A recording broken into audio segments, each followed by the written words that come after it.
When Ryan's when it's time to begin, it's on the Rewind Around with John Pollock and Wai Ting. The A-Team that makes sense of these things we see in the ring every week on TV. It's Rewind Around for Monday night. Download it Tuesday morning from the Post Wrestling site. It's Rewind Around for Monday night on USA Now on the John and Wai Take the mic.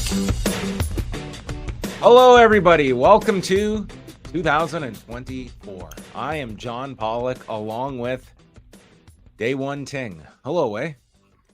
Day one. What a start. Apologies for my voice, everybody. I thought I had a cold. Turns out I had what is known, of course, as COVID-19. First time.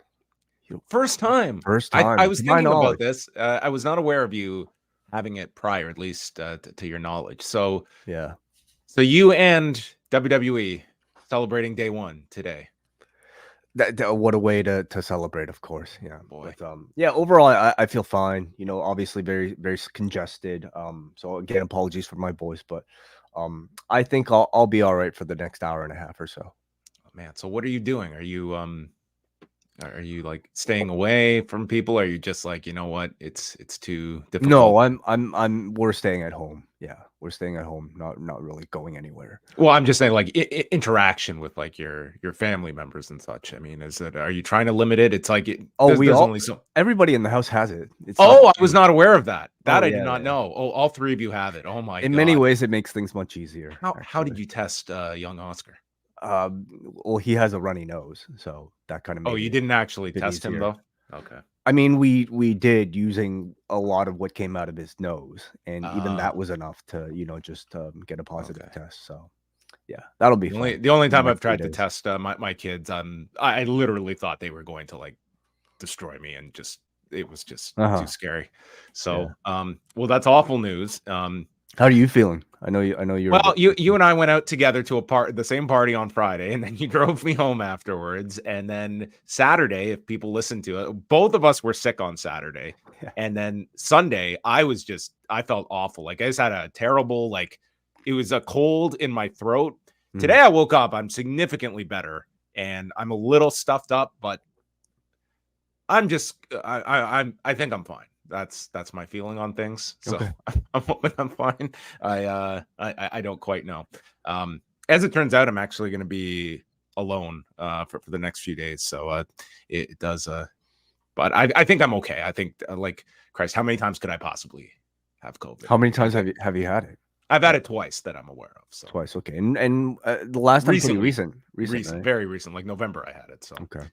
Well, Wai, we all hope that you make a speedy recovery. It's hopefully just like 2 to 3 days of like real bothersome. And then, I mean, at least in my situations, it was like 2 awful days and then just passes through. I mean, you are vaccinated. You should be, read a book and enjoy some.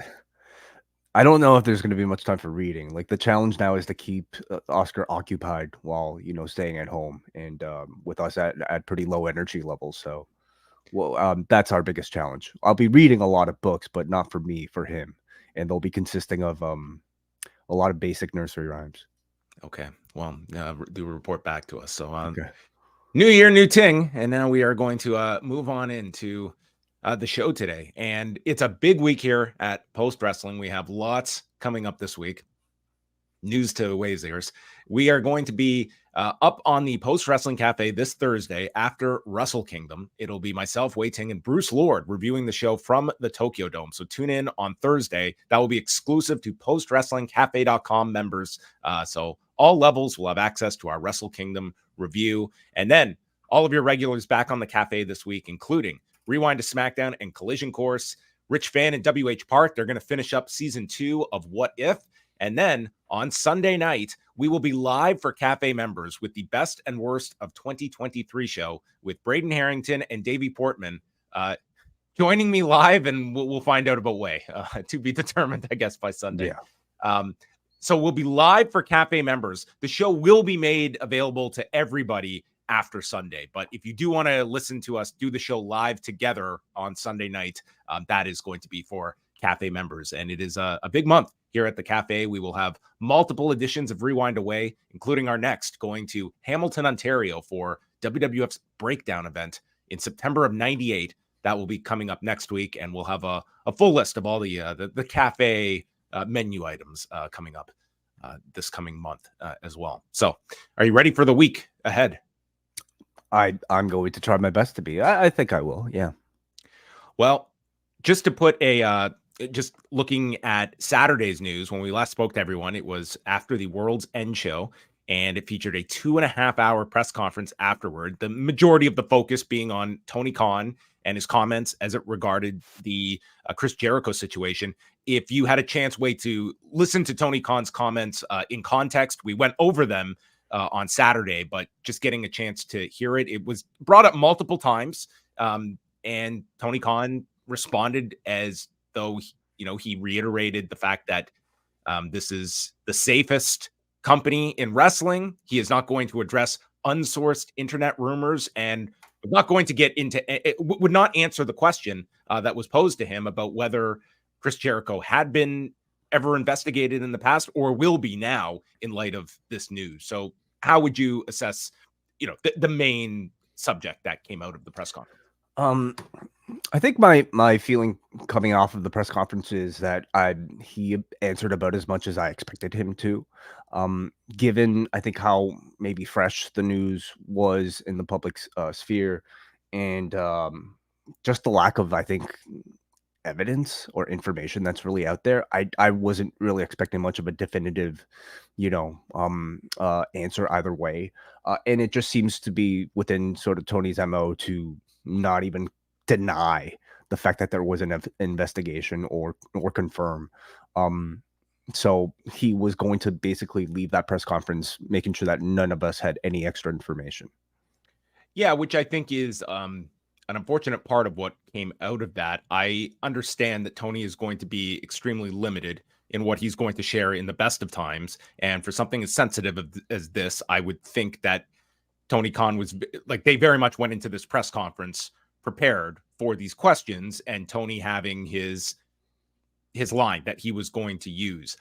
I think at the very least, I would have liked to have heard him state that obviously we take every one of these seriously, and we do plan to, at the very least, look into this. I think that would have given people some reassurance instead of, just to use the term like unsourced internet rumors negates the fact that there was some post here of what weight you can't necessarily determine from Kylie Rae, but regardless, she did chime in on all of this.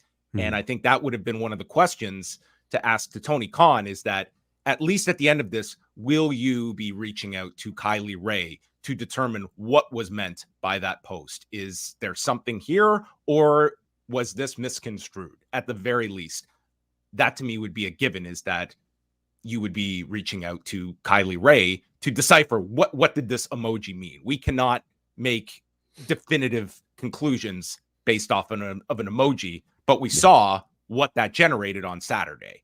And I think just at the very least that we obviously are going to take this seriously. We cannot share more than that, but we obviously take this seriously. Right. Yeah. I don't know if he would have even said that much. Just under maybe again a rather limited maybe time frame, and also the fact that it's wait, is it a the answer I would expect from him would be very similar to what he said. We have a very safe environment. We have a disciplinary community who will be who investigates into issues like these. Like it's hard for me to think that he would give you anything more, even though if you had a very well phrased question like what you suggested. Well, it's just he is limiting what he is going to state with the idea that there is going to be nothing that can further fan the flames, that there is not going to be any controversy that is added to this. In the absence of information, though, you are leaving the door open for many people to make their own assumptions, not in terms of what happened, but if you were to just watch this press conference in a vacuum, with the understanding of what was going on Saturday, I think many people would just draw the conclusion there was never an investigation prior. And more importantly, there's not going to be one now either. Like, you didn't leave that with the assumption that this is something that they are going to be actively getting to the bottom of after this. And if that is not fair to Tony Khan, he did not give the people that opportunity to counter that conclusion that people are going to make, that this is something that, is this going to be followed up on? Is this idea that this will just get swept up in the news cycle? Like, there is, like, what is the next step here when there is not a pay-per-view next weekend and there will not be follow-up questions for a long time in any kind of public setting?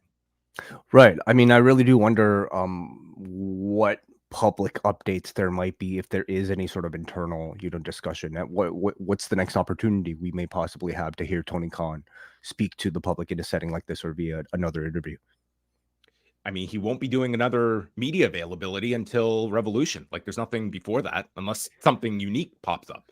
And is the story going to have enough interest from the public, to carry on through that period? I mean, typically these stories, like, people move on from these stories when there is not, like, a conclusion, or there is not enough of a fervor that action has to be taken. And again, like, this is not that an immediate, like, judgment needs to be made. I'm just stating that I would look at what happened Saturday of, okay, we need to find out, like, what is the substance of this problem? Was there some issue that occurred, or is this something that, like, there's just questions?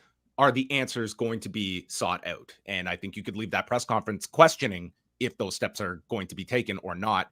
It was all about the present, that today, if something happens, they can go to Tony Khan, they can go to the disciplinary committee. But we're not talking about an incident that occurred now. We're talking about something that allegedly occurred years ago. Yeah, I think that would have been a good follow-up. Was there this disciplinary committee in place at that time? If not, then what sort of, substitutes did you have at the time?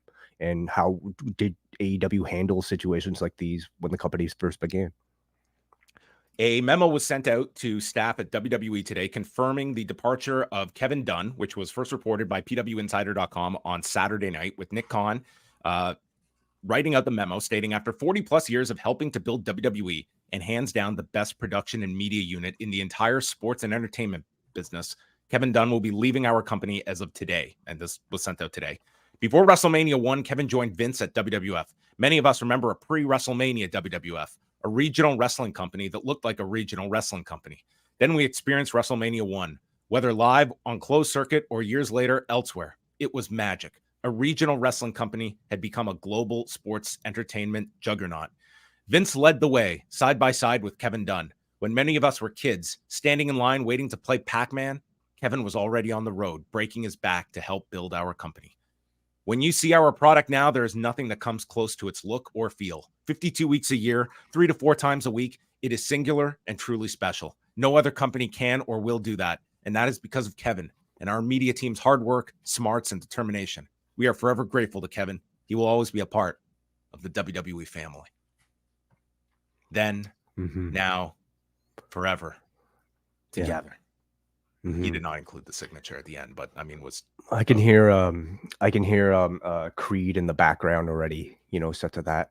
Oh man, maybe a great live is going to play at his retirement party. Yeah, a great compilation video of all of Kevin Dunn's great edits. Yeah, a lot has I think been said about Kevin Dunn over the past maybe couple days since this news came out.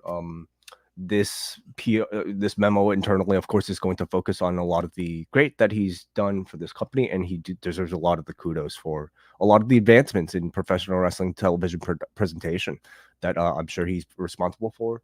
A lot has also come out about some of the not very good things that he's been a part of, and well, I'm not just talking about camera cuts. I'm talking about maybe attitudes he's had in the past towards hiring a female talent, or which female talents to push. John Moxley certainly didn't have very favorable things to say in his book.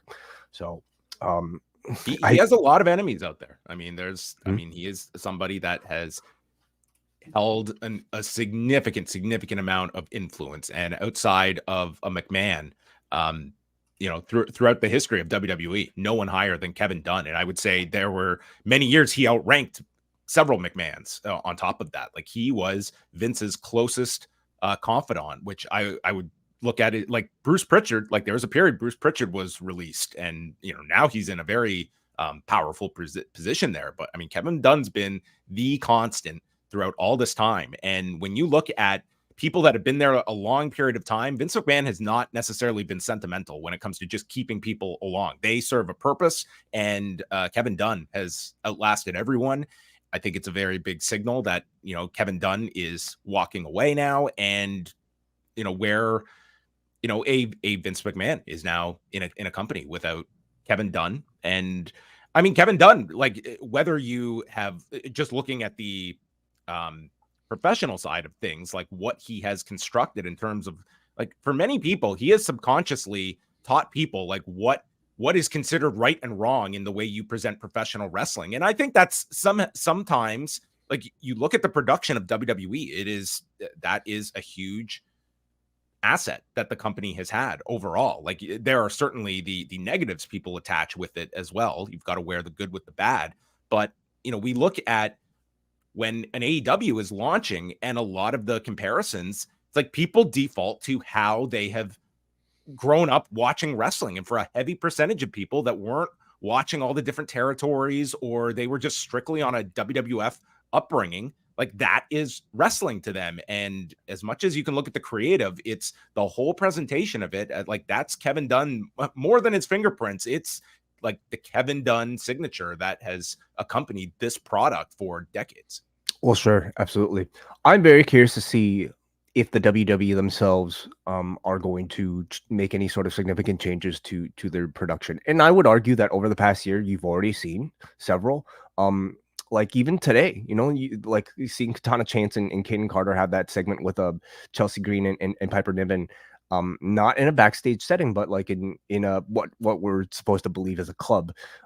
That's something that I think is very much a carryover from NXT. And over the past year, I would suggest we've seen a lot of NXT sort of production carried over to the main roster shows, which you wouldn't have, for many years when Vince was in charge, and I guess when Kevin Dunn was, working with Vince. So what continued changes may we see with main roster television now that Kevin Dunn is formally out of this company? And also, like, the person or people that are assuming these positions, like Kevin Dunn was like a high ranking executive as well. And now I wonder what Kevin Dunn would have thought of the Shinsuke Nakamura subtitled videos. Maybe that was all these subtitles that were making its way on the television. It's like, our fans can't read. I'm out of here. Paul Levesque put out he was getting into the WrestleNomics territory today with graphics and stats, with commenting on the 2023 records for this past year, calling it the biggest year in WWE history, the highest grossing ticket sales ever, highest sponsorship revenue, highest merchandise revenue, highest premium live event viewership ever. No numbers attached to this, but just the highest. And of course, a big one, highest social media views ever. And this was accompanied by a graphic for the past week's holiday tour, which, I mean, that to me was a interesting addition to tonight's show. Was such a significant focus on this holiday tour that they are coming off of, and promoting that these live events exist. And they had a lot to pat themselves on the back with. And these are all numbers that come from WrestleTix. So last week, these are the shows. They did Madison Square Garden, around 15,800. Baltimore, just over 5,800. Detroit, almost 8,500. Boston, 9,600. Houston, 9,600.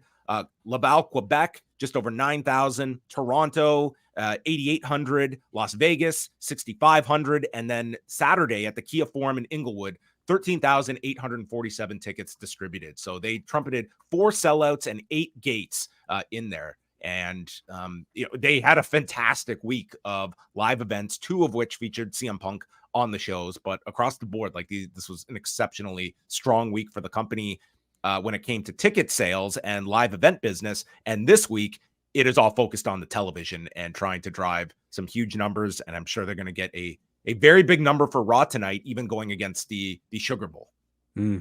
Whether or not it was intentionally planned, or maybe more so a spike as a result of CM Punk's, arrival into the company. I mean, they made this house show tour, feel like exceptionally different and special. At least in this highlight video package that they aired tonight, and I think it's always a good thing, when you can try to convey to your audience that you should come to these house shows because they're going to be special. And Paul Levesque taking a victory lap at the end of this year that he's had, I think it makes total sense. I don't think is one who is shy from patting himself on the back, whether it be in the form of point picture, with his latest signing that's won a championship, or with something like this. He is very much, still in the, I would say in the mode of convincing the public that he is the right person for this job. If he wins Best Booker this year in the Observer Awards, does it get acknowledged by Paul Levesque? Kind of doubtful for that one, maybe. Does this point to his PDF? I don't know if he's looking at his cage match ratings. Dude, we know that Paul is on Cage Match. I mean, he's maybe that'll be his go-to. Conor McGregor has stated that he is fighting Michael Chandler. This fight has been about this is the Swerve Strickland Keith Lee of mixed martial arts. McGregor states he's fighting Michael Chandler June 29th at 185 pounds, a weight that he has never fought at before, for International Fight Week. Ariel Helwani has confirmed that this is the date for International Fight Week, and this is the plan that they are going forward with. This would be McGregor's first fight since July of 2021, when he shattered his leg in the last fight with Dustin Poirier. So we're talking almost 3 years to the day of his last fight, and he's going to be fighting at a higher weight class. Chandler, I mean, the way that he reacted to this was like he was hearing about this weight class news for the first time. So, I mean, this feels very much like they got a deal with McGregor, and they just know Chandler is going to sign on to, they could do it at heavyweight, and he's probably going to sign for this.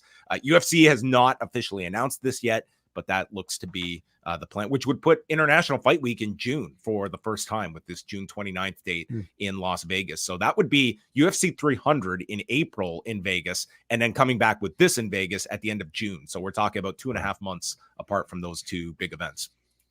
Do you see much integration on, if any, on WWE television? I do, for all of the, like, I think WrestleMania and UFC 300 being on back-to-back weekends, I expect that. And I would think for something like McGregor and Chandler, I could certainly see that kind of integration as well. Like these, like reserving this, like it's been very like total church and state between WWE and UFC. I have to imagine they're going to hold off and do a big promotion when the time is right. April would seem advantageous for both sides to be alienating each side's fan base, so that people are just absolutely appalled at this bullshit UFC or this bullshit WWE being on my television screen. This was like this is going to go down as my nominee for best media interview of 2024. Keiji Muto. Now, just Keiji Muto doing an interview alone, I know I'm going to get some entertainment. Reading through these answers, the fact that it was on the New Japan Pro Wrestling website, I mean, was just amazing. I can't even recap this properly, so I'm just going to recite some of these answers. So they interviewed Muto to talk about like his protege, Sonata, taking on the man who he faced in his retirement last year, Tetsuya Naito, who credited Muto as like his inspiration. So it's like Muto has these ties to Sonata and Naito. You might have remembered that Muto was on the Wrestle Kingdom show last year, where the match ended and he just got the hell out of there. And Sonata was part of this match. And when this was brought up to Muto, he totally forgot that Sonata was in this match. And oh, you know, a year goes by fast. Was Sonata in that match? Yes, he was. But anyway, he states in regards to Tetsuya Naito, he said, "There's a reason why I picked him as my last opponent. His charisma is second to none. He's a big draw, and we had history." And the interviewer goes, "Naito has long said you inspired him to become a pro wrestler." So Muto says, "So I went with Naito. Maybe Sonata wouldn't have drawn the house." Oh, man. So then on Sonata's changes over the past year, Muto says, "I think the sex appeal is definitely there with him. And when I saw him wrestle recently, he's a lot more animated in the ring, which leans into his natural athleticism. He always liked classical wrestling, and he hasn't let that go either. I wouldn't say he's completely changed, but he's gradually built those pieces to become more of a complete wrestler. And the interviewer says, you'd say he's growing in your estimation. But when it comes to crowd connection, Naito is the better man, in my view. Do you have any advice for Sonata at this point in his career? Not really. The thing with him is he isn't the quickest witted, and he isn't a great talker. Naito's definitely one there. He's a great talker, but Sonata's always struggled. But then again, wrestling isn't just about talking. So Muto then asks, how old is he? 35. Muto, some of the best do bloom late. How fast you get there isn't important, though. If anything, Japanese fans like to see you go through struggle to get to the top. That experience is a benefit to him.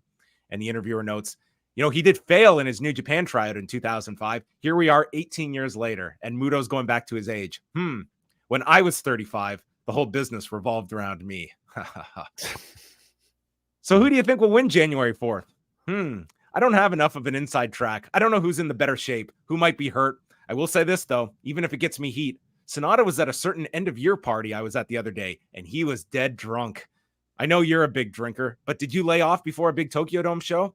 Nah, I was past that point. I'll be honest. I've had some of my best matches hungover. Maybe not at the Dome, though. I'm sure these guys are different. This was just the most amazing piece of promotion for this main event that basically was Muto. Like, whether he was joking or not, I mean, my God, did this just confirm everybody's own look at Sonata here as just this, like, very uninspired champion. And here's your mentor just, like, totally making fun of him. Naito's the better product. It's like, this dude's 35, and it's like, where has this guy's career gone at this point at 35? This was just an amazing interview to read. Oh, maybe it's the hangover that's going to be the difference maker. That'll change how we all see him in the main event. So that's the last minute push. We've never seen hungover Sonata. No, we have not. Maybe that's what we can tune into on Thursday. I just wanted to quickly mention that All Japan had their Triple Crown match the other night with Katsuhiko Nakajima and Kento Miyahara. It was in front of 2,700 people, and this was kind of your last great match of 2023, sneaking in on New Year's Eve, and this was just an excellent match.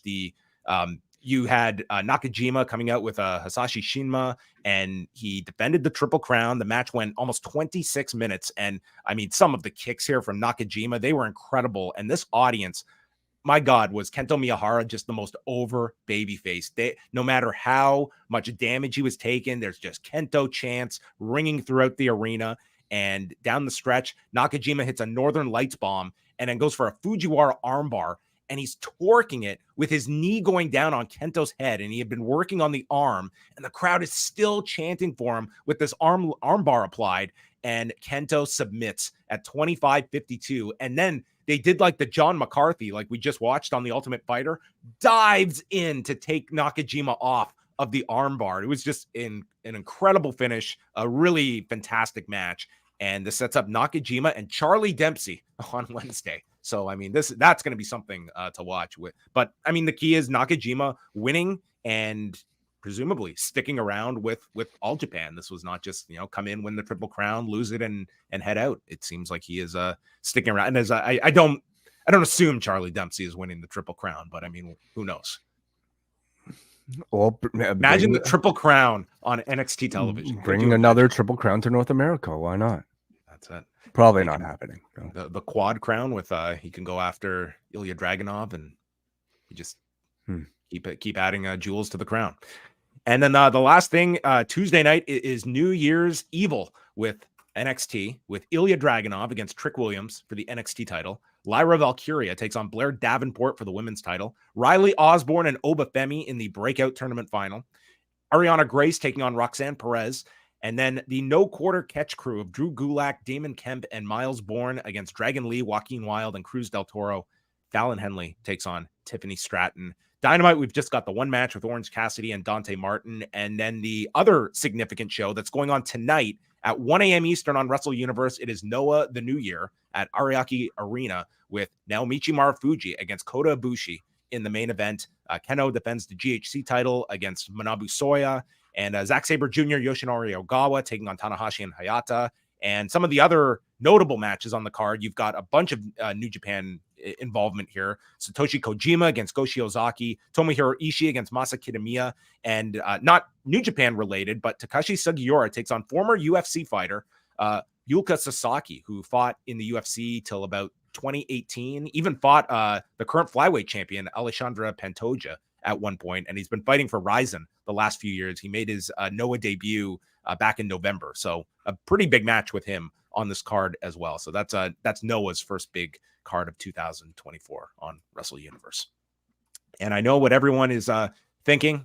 Man, John, you just read quite a lot there. That was my Excalibur rundown of matches. So as I take a sip of water, we're going to take a very quick timeout.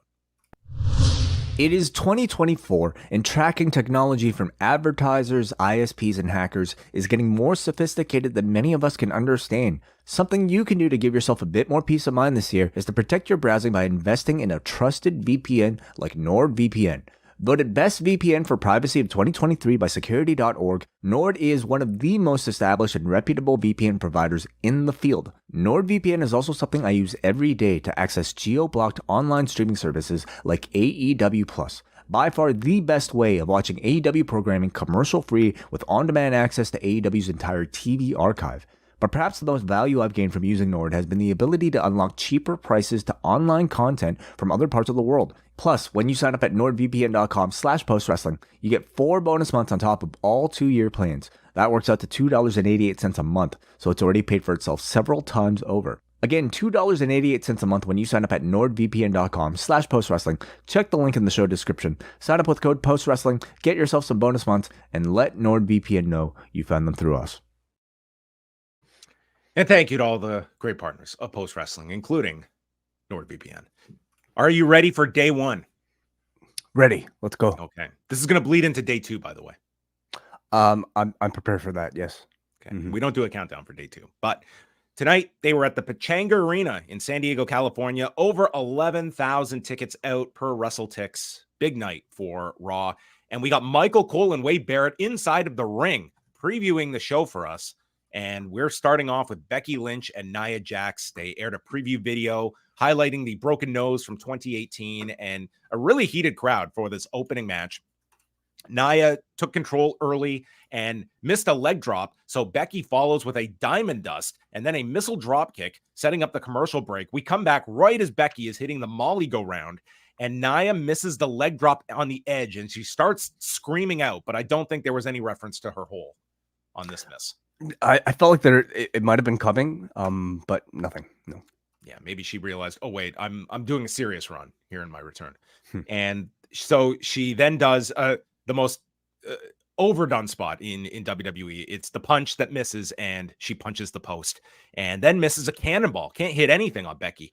So then it's a disarmer that is applied. Nia rolls her up. Becky transitions to the straight armbar, but is power bombed, leading to a near fall by Nia. And then Nia is stopped on the turnbuckle, and Becky tries for the manhandle slam off the turnbuckle, but it is turned into a Samoan drop, which generated a huge response when Becky kicked out of this. Very believable finish. And then Nia climbs up for the Annihilator, and Becky shoves Nia over the top rope. And as Nia is flipping over, her heel kicks Becky right in the face. And this is where she gets busted open from.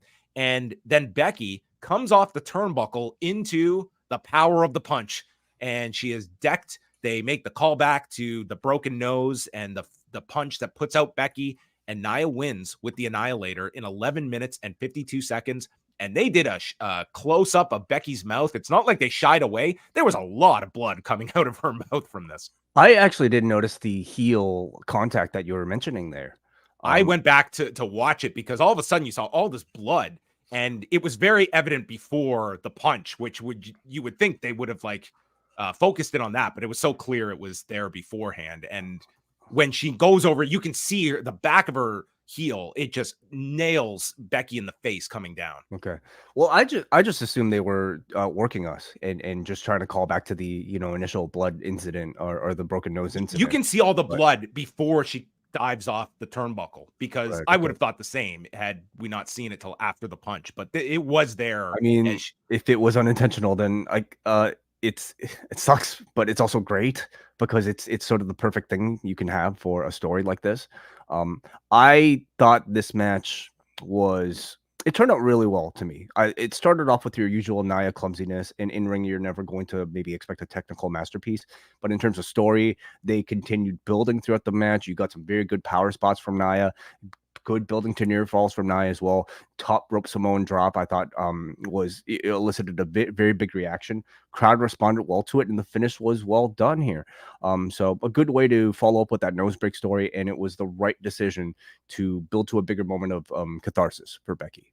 I thought Becky was excellent in this match. They had a great crowd, and I would say by Nia Jax singles matches, I would rank this one pretty damn high. I thought this was a really like fun opening match to start things, and it was like the booking that you and I had suggested would like it wouldn't make sense. The timing is not right for Becky to beat Nia now. Like everything about this run for Nia is who can finally beat her, and it should be Becky, but it shouldn't be 3 months before WrestleMania. This should be on the way to WrestleMania for Becky, I think. And now you've got like this albatross over her that, you know, as far as you've come in these last 5 years, you still can't beat or Nia Jax has still got something over you. Like here was your first meeting, you lost to her, and now that's something for her to overcome. It's honestly one of Becky's most intriguing storylines over the past year, and to just throw that away after one match, I think would be you know, a waste for Becky's hard work in building this up, and also for I think the pretty good job they've done in building up Nia Jax into this role. They reminded us of the American Nightmare Before Christmas, a divisive reaction that Wai and I had to this segment a few weeks ago. Cody comes out, and in reference to the American Nightmare Before Christmas, he tells Nakamura, I expected something more sophisticated. It's like, oh boy, right in the really hurtful. Well, if you like, that's all that matters. He says he is not bothered by what Shinsuke says about his family. That comes with the territory, or the mist in my face, which he continued to refer to as poison mist, which I would think like that would be a problem if you sprayed me with poison mist. I wouldn't just be brushing that aside. Well, he's got bigger problems to worry about, especially after tonight. Well, he offers to let Nakamura finish it tonight, and Nakamura's on the screen. He never thought it would be so easy to get into Cody's head, to become the author of your final chapter. I have whispered the plot in your ear, pushed your character to the brink page by page. I have blinded you so you cannot see the ending, but your story doesn't end tonight. I want to give the American Nightmare one more week to dream, and I will finish your story and close your book. And then he just spits blood on the lens of the camera. Ew, gross.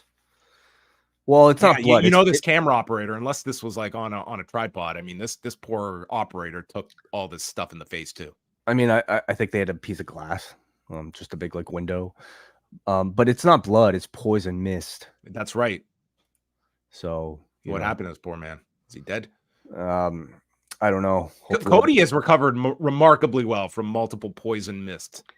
Well, listen, I'm sure they make very sophisticated vaccines within the WWE universe.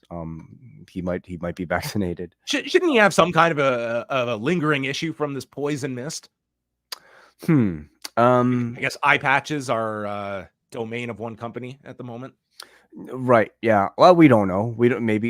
You know, he's got a skin condition that he has to cover up as a result. We don't know what he's dealing with off screen.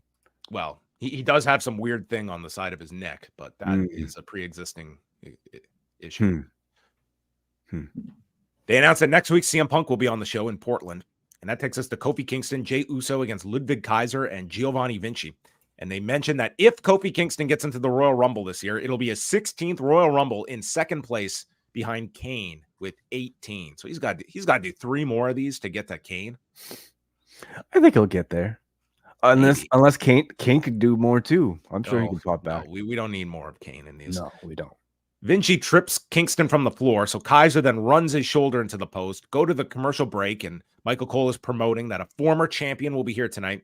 And then all of a sudden, the bell rings abruptly, and there's a doctor dealing with Vinci. Kingston and Jay look totally confused here, and they're declared the winners in 6:26. And we get the replay of Vinci executing a reverse cross out of the corner and is met in midair with a drop kick by Kofi Kingston that looked to have rung his bell. But before the end of the show, Vinci did go online stating that he was okay. So, I mean, we talk about this all the time, Wai, and here was a case of, you know, being on live television. There was a concern, and it was not, okay, just have Kaiser finish the match. It was like, listen, we have a problem. Match is over. no issue. No issue. It should be standard.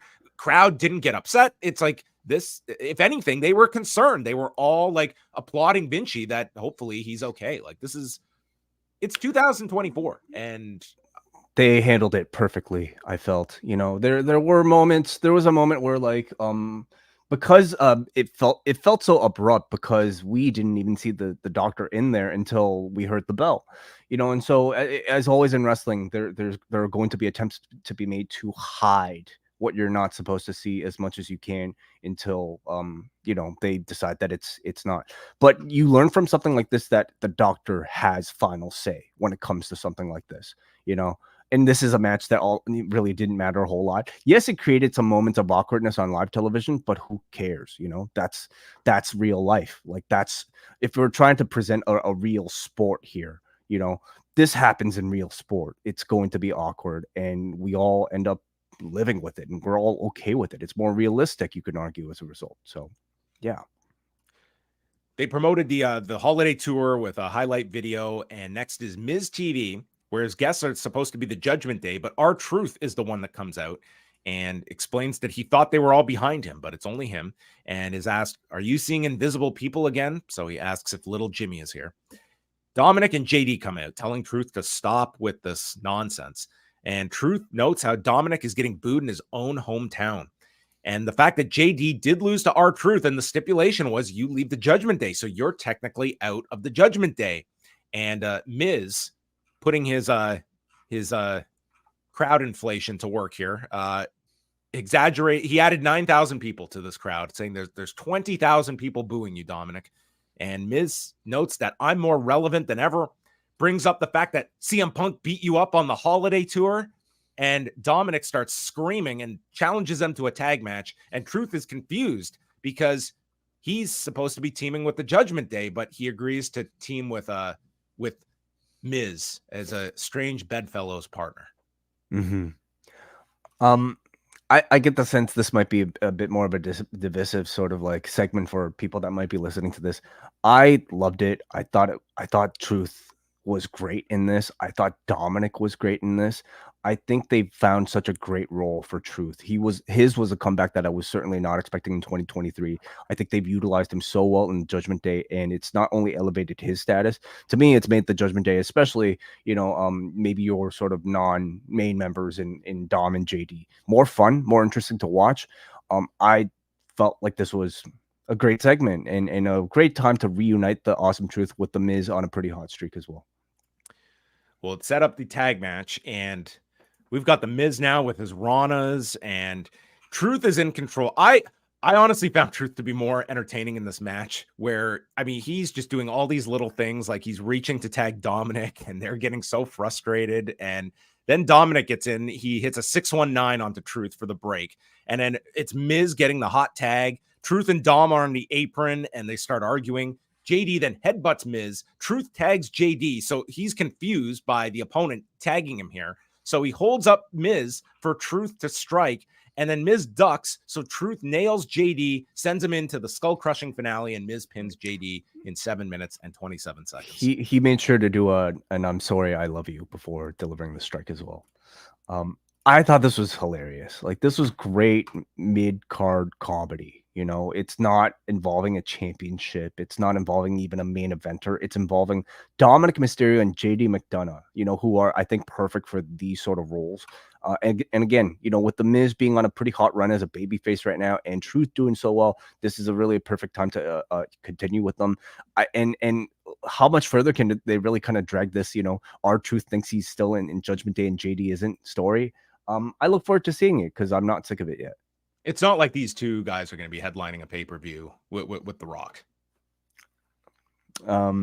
Which did happen. Not now. Yeah. Then we're going to the club way for a vignette with Katana Chance and Caden Carter. The most unrealistic club I have ever seen in my life, where these two are just casually clubbing with their tag titles in full view. You never showing up to a club with your championship belt? No. These two would have to be like 10 drinks deep to be busting out their belts and dancing with them. So then Chelsea Green and Piper Niven crash the party and tell them not to get comfortable with their titles. They are bypassing Adam Pearce to get a rematch through Nick Aldis. And and Chance and Carter say, great, we'll be fighting champions. And then they throw their drinks onto Chelsea Green. And the weird part was they're going to get their rematch through Nick Aldis, but this match is happening on Raw next week. Yeah, that part was kind of well, it was kind of strange because like Chelsea said that they were going to bypass Pierce to get to Aldis, and then Chance and Carter basically said we're going to talk to Pierce. So I don't know. Okay. Yeah. Well, it's happening next Monday. Yeah. Again, I like the idea, like the fact that they're, getting out of the backstage area to shoot something like this. Just makes it feel a bit different. Rhea Ripley, Ivy Nile Women's Championship. The crowd got into Ivy Nile at the beginning here. And I mean, the announcers like explained this almost like within the story, but it did kind of like double as like what was actually happening here, where it was like a little tough at first for Ivy, but once the match got going, I thought she really found herself here as like the babyface role here. And it started off kind of like awkward, but then you start to get Nile with a German suplex on the floor, and then she hits a tilt-a-whirl head scissors. She fires up, and then there's a headbutt out of the corner by Rhea, who hits a missile drop kick. The Riptide gets countered as Nile lands a head kick, and then Nile stops a superplex. Rhea blocks the sunset bomb and then bounces her head on the buckle. German suplexes Rhea off the turnbuckle for her one big near fall. And then it's Ivy going for the high cross and is head butted in midair. That sets up the Riptide, and Rhea wins in 13 minutes. Mm-hmm. I thought the match over-delivered on expectations. I thought Nile looked very good for somebody having their first main roster singles match. I feel like she looked pretty good in there. So gave us some big spots, top rope German here, second row German, I should say. And then that finish with the headbutt high cross counter. I thought Nile looked good. Between they brought up on commentary the fact this is Ivy Nile's first singles match on Raw, and the last segment, like getting title shots in this company, it's like it's not like you have to move heaven and earth. It's like you either just say, hey, I want to face you, or you just show up at a club and just don't bother with these tournaments. Don't bother with like these battle royals. I mean, these title shots are there for the taking. You just have to, show some level of desire. And you got it. Unless you're Roman, they seem to be kind of easy to come by. So Drew McIntyre really doesn't have much to complain about. He's got plenty left in the tank. Samantha Irvin then announces the former champion has arrived, and everyone's waiting. They're showing the crowd, and out comes Jinder Mahal. And Cole is selling this as this big letdown, and there's silence as he comes out, and then it turns to boos. He notes that of the 50 WWE champions, he is at the top of that list. He's at the top of a list among past champions. And then he runs down the U.S., calling it disgusting. You're the United States, but you've never been more divided in your politics, your news, your social media. This country's now a joke, but I will unite you. And he then recites in Punjabi the U.S. national anthem. Now, the idea here was that he was going to speak in Punjabi, and this whole arena was going to boo him. But this crowd did not boo them. Because this is not 1985 where I think people would feel comfortable doing that. So he then informs them that was the U.S. national anthem that you just booed. Like he got one over on you. Gotcha. And unlike the Iron Sheik and others who exposed America, I speak intelligently. I speak the truth. And then he goes to speak in Punjabi again when the Rock's music hits. And he comes out, and thankfully no one is going to remember the preceding 5 minutes that led to this. I thought he did pretty well, to be honest, John. Like, I mean, for a guy who really hasn't had this sort of spotlight in years at this point, I thought he played his, maybe 80s, heel shtick, like perfectly fine. There's no reaction to it. Like it to me felt as though it was like they felt like this was a crowd out of another era that was just going to boo him speaking a foreign language. Like that's That's not your modern audience. That setup certainly fell flat, but I don't think it ruined the segment in any way. Like, if anything, it helped the segment because it made him look so lame because his gotcha didn't really work. But like he needed to come out here to be a letdown for the tease and then to be a punching bag for The Rock, and I thought he did a great job at that. So The Rock comes out, gigantic reaction, and he comes down. I think that this entrance alone was like 5 minutes. And Rock loved the Iron Sheik, so he does his own Sheik impression, calls him a jabroni bastard, and Mahal calls the fans jingoistic. And Rock should be ashamed of representing these people, but Rock says he is proud to, and he's proud to be an American, and says they don't boo you because of how you look or how you speak. They boo you because you're an asshole, and brings up there's resting bitch face. You have resting asshole face. And bear with me because I was trying to watch through the censoring that at least we got in Canada, if not outright, for this. He said, you're angry all the time. No one likes you and you're not funny. If you were one of my movies, it would be Baywatch, which was very good. And Jinder, who it just felt like was totally off the cuff, just responds, I never saw Baywatch. And Rock is so quick. Yeah, nobody did. And then just runs down Jinder. There's a big USA chant and says, you can come out here and run down this country free of consequence because of freedom of speech. Yeah. Try that one, Rock, on some of the select premium live events overseas. Can't do that in every place. But he says you are not the modern day Maharaja, but you are the day one douchebag. And we get Rock getting the arena to go back and forth with day one douchebag. And then Rock starts singing the national anthem, but changing the lyric. This to me would be an affront on many patriots, I would think, is mocking the anthem to make fun of Jinder's testicles. And then Rock Jinder attacks him. Rock fires back, spine buster, people's elbow. He was so into this, his belt came off, and then he whips Jinder with it, wishes everyone a happy new year, and then says, I'm hungry. And asks the fans, where should I go to eat? Like, okay, this better have a payoff to it. And it did. Should I go sit at a booth? This crowd was just like, what is the line? Should I go sit at a bar? Or should I sit at the head of the table? And dude, Michael Cole had an aneurysm at the, oh my! And so concluded a 22-minute segment with from Jinder's entrance to Rock's go home line and the 4 words that everyone will focus on. And I think obviously sets the table. Pardon the pun. Sets the table, but which table? I don't think this is happening at Elimination Chamber. That would be my thought. Well, that is at least part of the speculation, you know, for some people is to wonder what this means for the Cody Rhodes match and whether or not it's possible that you might get The Rock and Roman Reigns in Perth instead. But you're suggesting what are the chances of that? None to you? I don't see them putting that match on in Perth. I mean, that was part, if you remember, that was like recently noted, the fact that the government of Perth, they had actually put in that request of can The Rock appear at Elimination Chamber. Like that was one of their things that they did actually request. So simply at the very least, you're getting this match, and the question would be, where are you going to maximize this match? And so it's not just so maximizing it obviously would be a stage like WrestleMania. And yes, keep in mind you do have 2 nights.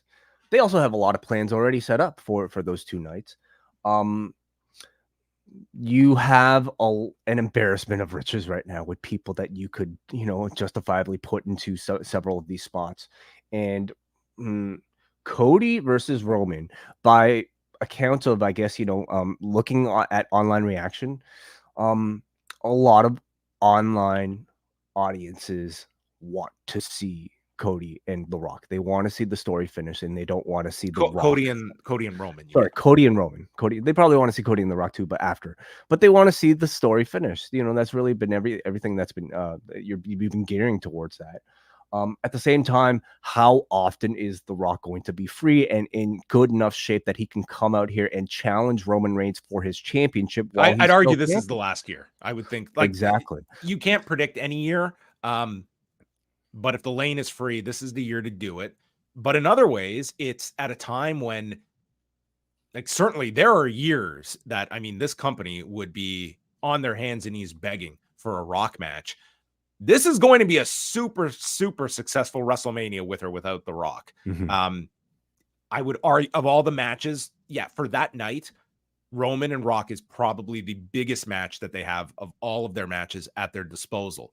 But this is also the case of, like, look at like 98 when you had Austin and Michaels, and if they had access to a Hulk Hogan for one night, that would have been big to have Hogan and Michaels or Hogan and Austin, whatever have you. But I mean, that was so key that it was like, that was a year about, we have our hot star who is going to go over, and then we're moving forward because he's there the next night, and he's going to be there the next month, and he's going to be the one that is running this whole thing. I mean, they have like, WrestleMania is going to be a big, big success, but the idea of having The Rock is, like, that's obviously the one that they would look at as, like, who is going to move tickets. But it's, but like, if there's no wrong choice here, but, like, this is not the year that you just have to have The Rock, but it's now or never, I would argue.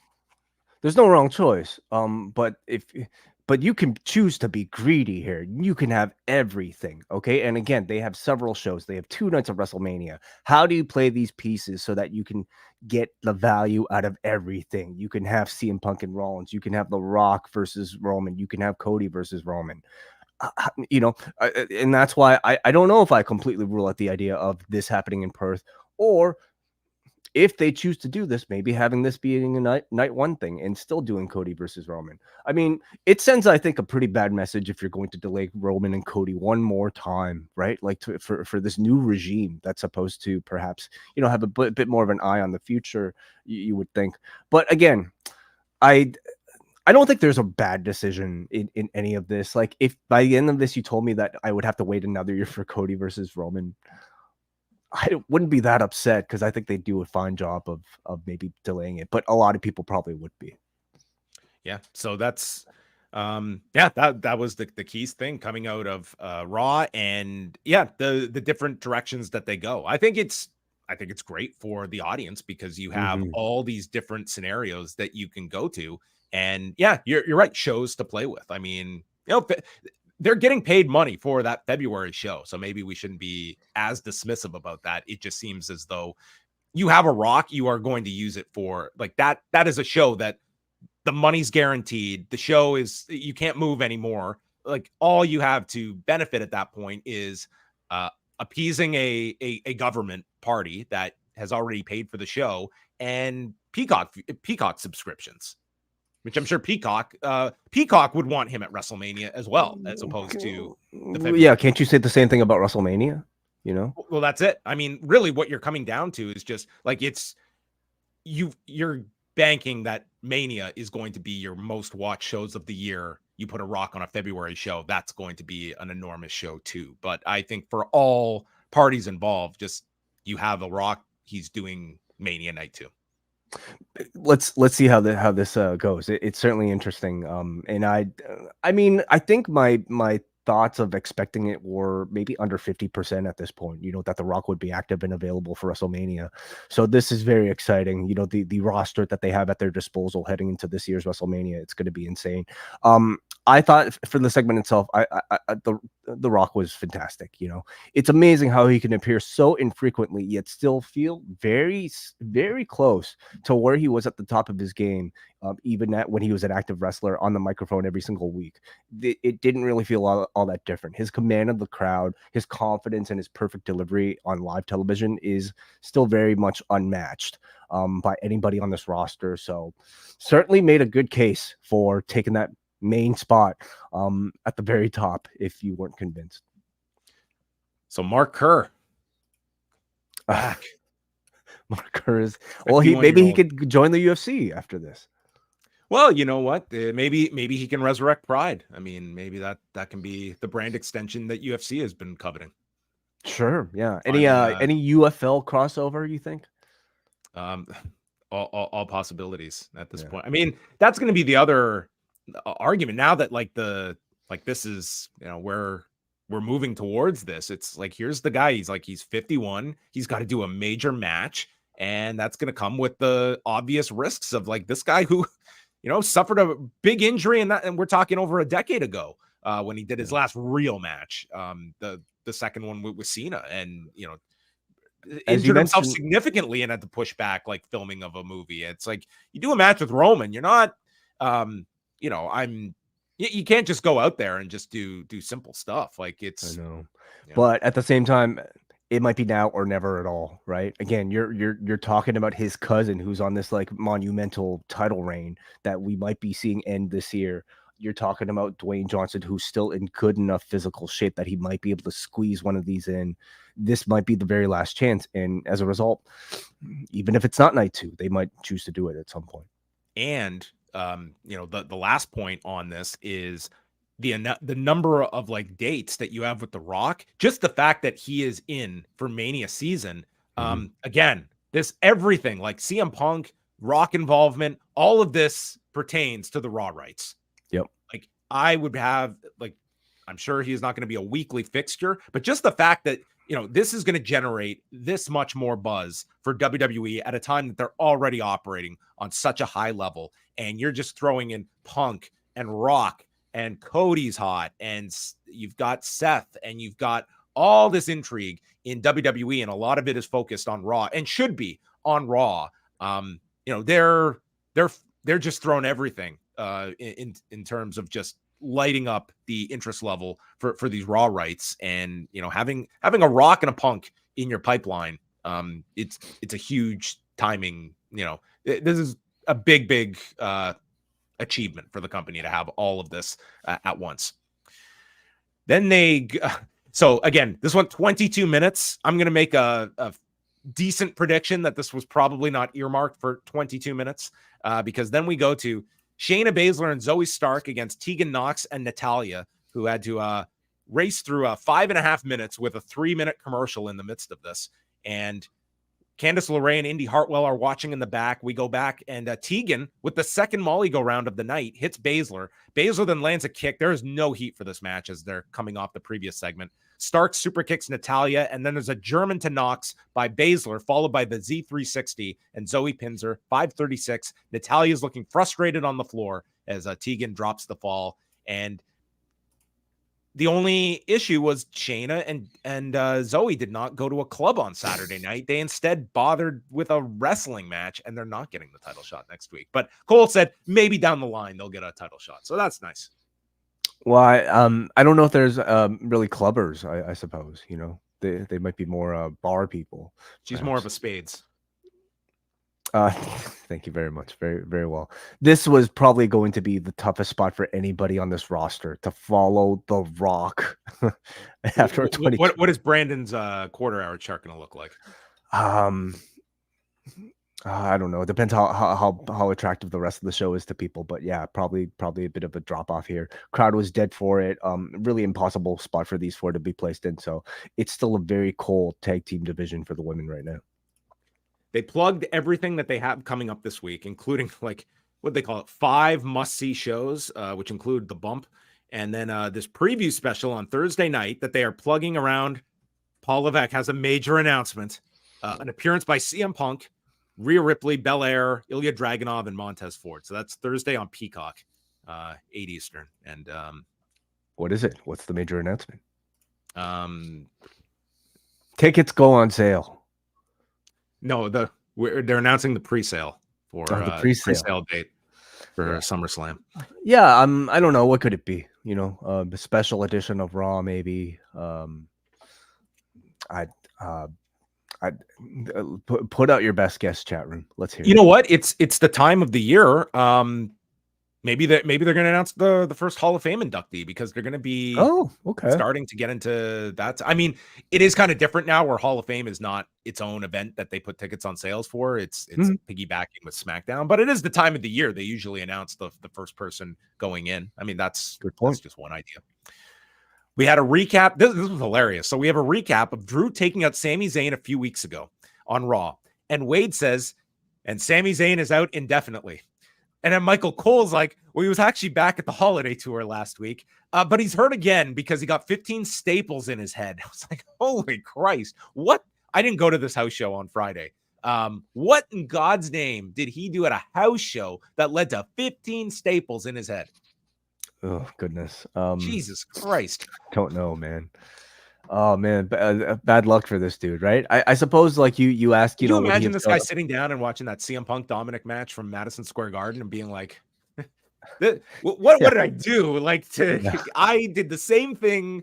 I was working a similar formatted show and I got 15 staples. I didn't see the spot. I haven't seen the footage of what exactly happened, but it's a shame. It's almost like they, it is convenient, I suppose, for the story. He's supposed to be out anyway, but they just probably like this negated the knee injury that they shot on Raw. Like, and they didn't even attribute these staples.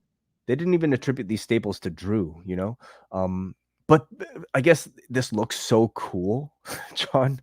15 they couldn't staples. Help themselves. Yeah, I would say so. You got to go to where it's like they would never shine a light on. Like, if Sami Zayn was doing an injury angle and did a house show, like, they just never would have mentioned this. This was such a different philosophy. Well, you got to go to house shows because you might see a guy, get a cut that requires 15 staples. Go pick up your tickets now. Yeah. Seth Rollins, Drew McIntyre for the World Heavyweight Championship. So they got like 18 minutes, but this was with multiple commercial breaks in there. And Rollins hits a dive to the floor, hits a frog splash, and then goes for a cabrata, landing on his feet. He's selling the back, but then scales up for the superplex. But Drew turns to the Falcon Arrow. After the second break, it's Drew hitting a white noise off the second turnbuckle. And then Drew sidesteps the stomp, hits the future shock, and goes for the Claymore, but is caught with a sit-out powerbomb for a 2 count. Rollins misses on the Phoenix Splash, then ducks a Claymore and hits a super kick and pedigree with Drew kicking out.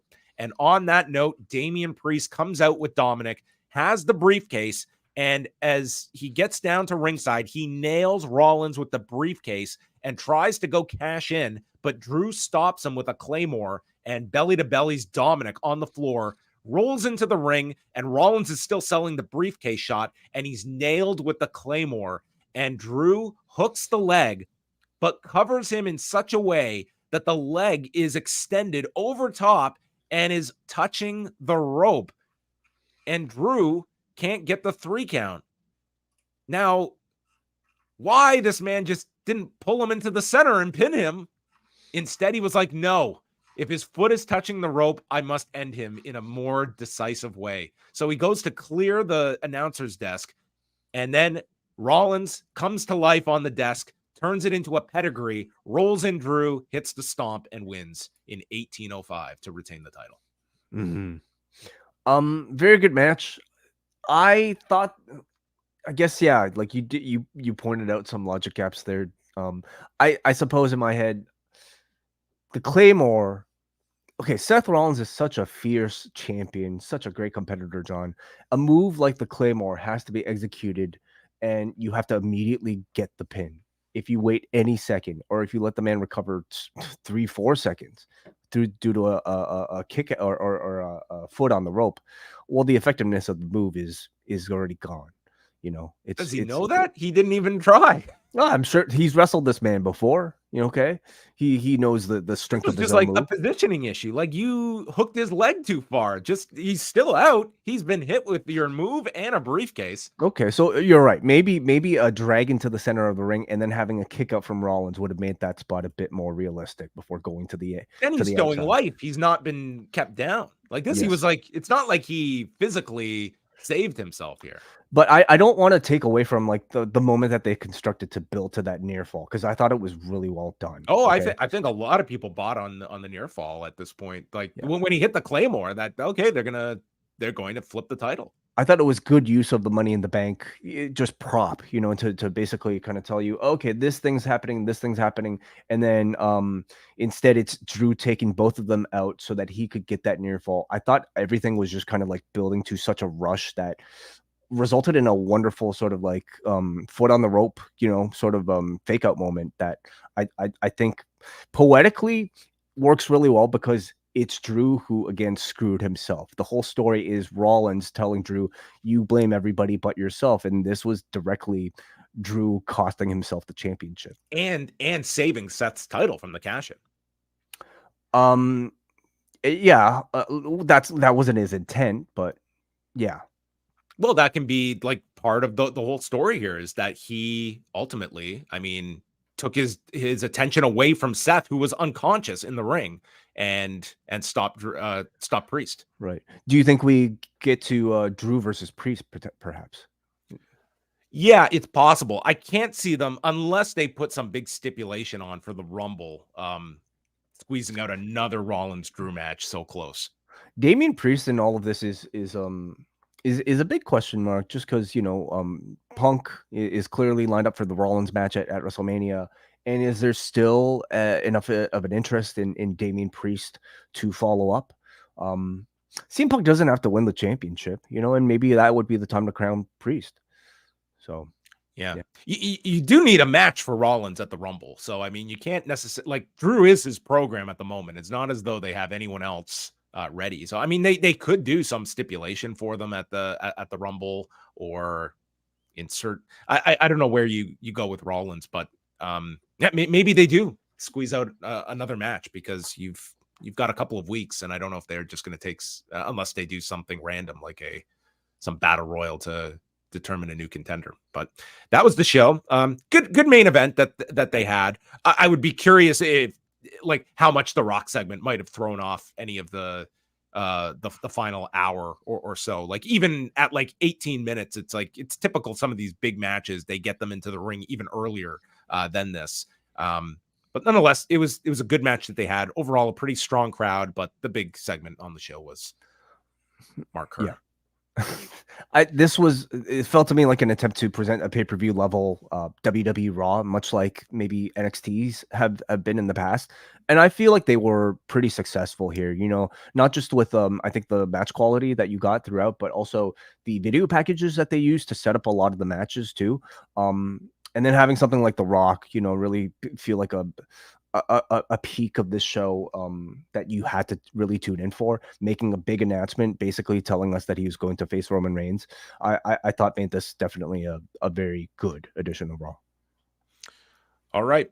We're going to go to your super chats and feedback to chat about tonight's edition of WWE Raw Day 1. Let's go to Andy, who sends 100 rupees. Thank you, Andy. He says something zeitgeisty about the man who prolongs movie franchises coming along to extend Reigns' run. Rock wins the Chamber to set up Mania. Poor Cody. I don't know about that one. I don't see The Rock doing he's not wrestling in the Chamber. I don't see it. The most he might do would be a Rumble, appearance. But even that, I don't know. I don't think there's a need for him to win the Chamber. I'm also not convinced that he's going to, compete at WrestleMania. So, yeah, I mean, there's ways you can get there. I mean, Punk winning the Rumble would seem like one logical way to go, and then you come up with your way. Like, it doesn't have to be your Chamber match. Like, if you've got The Rock, like, that's just the big match that you can just announce. You could go that way. I'm sure they have this all mapped out. Thank you very much for the super chats. Let's go to forum.postwrestling.com for some of your written feedback that we allow all of our patrons at postwrestlingcafe.com to post after every one of these shows. I'll start off here, John, with Scrump, who says, after Dwayne's return and tease of a Mania match, along with the news that Cody hasn't signed the new contract he was offered in October, what are the odds we can retcon Cody being the devil all along? MJF versus Cody would be sweet for Wembley. Don't see that one playing out, Scrump. Yeah, I don't think so either. I would say just about no chance. BG from the UK. It's 4 a.m. It's my first day back at work after the Christmas break, but the WWE product convinced me to stay up. The Rock segments are never as good as we hope them to be, but we're always happy to hear the music hit. Dominik has ridiculous heat. I can only compare it to the Raw after Mania when Roman had beaten Undertaker the night before. He was booed as he kept holding the mic up to his mouth. Poor Becky. Poor Becky. She's in like a substantive feud that is, I would feel poor Becky if she just won this match tonight and had nothing going into the Rumble and was just directionless until you set up WrestleMania. Instead, I think they've got like, a satisfying program for her that draws off history. And they had a fine match tonight on top of it. So I think Becky's like, this can be, she can win the Rumble, she can lose the Rumble, and then be figured in February somehow. You get, there's many different ways, but having this obstacle before you go to Mania, I think is like, that's great. I think like this is going to be one of those years where, like last year, you had Roman and Sammy at the February pay-per-view. I think this year, the February pay-per-view is going to be built up really big, and it's not just going to be your in-between show. Who's Rhea facing at Chamber? Well, she's... she might defend actually within the Chamber itself. She could defend it in the Chamber, or they just put her in a big spotlight match. Like she could headline that show potentially, and you just put her with a heel. Well, who though? Who's there? Who's available that's big enough for that spot? If you're saving Becky, What clubs does she frequent? Who could show up at a club? Yeah. She's in the clubhouse, so maybe step one. All right, let's go to John from Montana, who says, I'm so glad that dastardly evil foreign Canadian Jinder Mahal was taken to task by noted American hero Dwayne Johnson. I bet The Rock rolled up to San Diego on the Lex Express. All I could think watching The Rock and Jinder was Triple H texting, hey, Vince, turn on the TV. See, everything is just as you left it. The USA versus Evil Foreigners wrestling trope needed to die like 30 years ago. Rest of Raw wasn't bad, though. 7 Yokozuna power bombs out of 10. Yeah, that segment did certainly feel dated. I would also maybe suggest that The Rock might have had a hand in crafting a lot of that segment. I mean, all of Jinder's lines were done to set up The Rock's comebacks. So, I don't know. It's just a classic wrestling thing. Manny from Pacoima. It's a new year. Yes, it is. Giovanni Vinci took to Twitter saying he's okay. Glad to hear that. Good old Rock, the Dwayne Johnson, now has his eyes set at the head of the table. Perth is about to give that match such an electric atmosphere. I went to the forum this past Saturday where the downfall of Punk in AEW was birthed. Thankfully, there was no ramp for him to jump from, thus saving his leg from another possible injury. The show was great overall. There was a lot of people in attendance. It was some good fun. Also, Raquel Rodriguez shared on her Instagram that she has been dealing with eczema, and in December, she was diagnosed with mast cell activation syndrome, which is why she is currently out of action. She doesn't want to be on camera as she gets red and swollen skin. Here's to another great year for post-wrestling. Okay, well, there's an update on Raquel Rodriguez. I was not aware. Let's go to Jermaine, who says... Jermaine from Chicago, Raw was a good show. The main event lived up to the hype. Question, does Priest realize he can cash in on Roman's title also? Can you guys explain that The Rock is the biggest star in the world, and if he chose to main event at Mania, that Cody story will be put on pause? Yeah, we talked enough about that. I feel, could the WWE possibly put the Roman Randy match on first at the Rumble? Because Randy's plotting style plus Roman's plotting style doesn't equal staying awake at the end of the night. Lastly, I seem to be overly negative tonight, but why do we have to lie like everything Hunter is doing is great? His women's division stinks. You can't name one great program in the whole company. Raw has a heel champ who gets cheered. SmackDown champion doesn't cut promos and hasn't had a good program since she's been champion. The women's tag championship is trash also. No one takes Hunter to task for this, media or fans. Why? Yeah, we say nothing but positive things the entire show. We're constantly told that we're so positive all the time. No, there's like I think we have like been negative on this women's tag division we've forever. not been positive on the EO title run, really. Like, what has there been of note? Yeah. I mean, I don't know. Just Jermaine, just listen to the podcast. If there's a good segment, we'll probably say that it was a good segment. If there's a bad segment, we'll probably say that it was a bad segment. So sorry if the rest of the media or the fans that you're following, I don't know, isn't doing that for you. Yeah. We're all on a secret chat. We always go over like how are we going to review something on our show, and then we're all just in sync with one another. Muggin writes in, WWE had their cake and ate it. The Rock showing up was a coincidence since he was in Pasadena prior to the Rose Bowl. The Pro USA segment with Jinder was another case of Rock playing the hits. It did drag until he pondered about having a feast at the head of the table. Anyway, day one Raw was a hot show that set the tone. I don't think Rock is going to pause Cody's story indefinitely. I bet Australia will get that elusive dream match. I hope he doesn't get hurt mid-match. And Drew Seth bodied it once again. They bodied it. Saying you like to use. Yeah. Okay, let's go to Will from Toronto, who says, when Jinder came out, I felt so let down and disappointed. Then when the Rock's music hit, I got legit excited like I used to before Twitter ruined everything. Rock should sit at the head of the table, and I will pay to see it. P.S. Go Roman.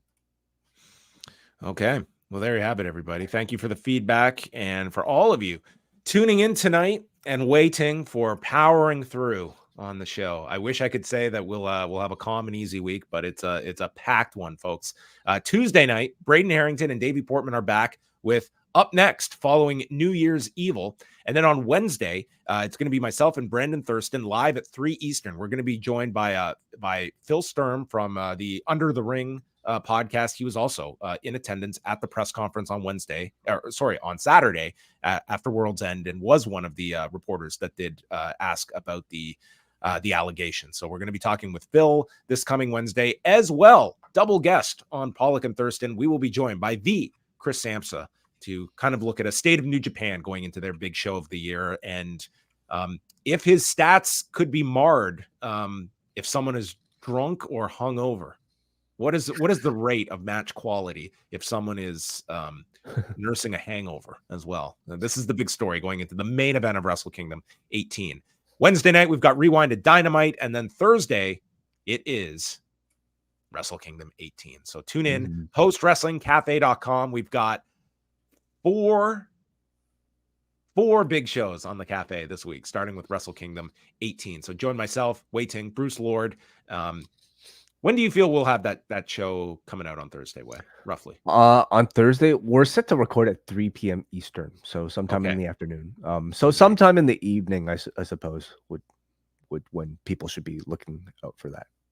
So jump on the cafe for all of our Wrestle Kingdom coverage. And again, we're live Sunday night at 8 Eastern on the cafe. It's the best and worst of 2023. Braden Harrington, Davey Portman, Wai Ting, and myself going through all of the picks. The categories are up at forum.postwrestling.com. You're more than welcome to share your own. And I've got to sit down and make a list this week because I haven't even thought about any of these categories yet. Me neither.